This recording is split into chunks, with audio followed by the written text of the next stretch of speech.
Hello guys, আসসালামু আলাইকুম। New blog নিয়ে আসলাম। পরিমাণ মতো চুলের তেল দিয়ে দিলাম, এখানে দিয়ে দিলাম পেঁয়াজ কুচি, ভালো করে ভেজে নিলাম। দিয়ে দিলাম হলো কাঁচামরিচ পেস্ট, দিয়ে দিলাম লবণ পরিমাণ মতো, দিয়ে দিলাম 1 চামচ হলুদের গুঁড়া, সামান্য মরিচের গুঁড়া, আদা রসুনের পেস্ট দিয়ে দিলাম 1 চামচ। ভালো করে নেড়েচেড়ে একটু কষিয়ে নিতেছি। একটু পানি দিলাম।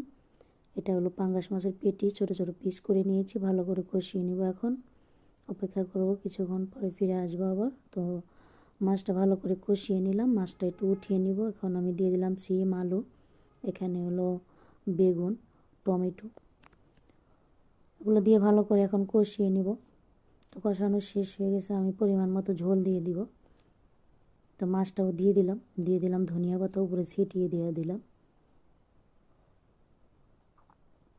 তো অপেক্ষা করবো, কিছুক্ষণ পরে ফিরে আসবো। তো বলক এসেছে, আসলাম আবার কিছুক্ষণ পরে ফিরে।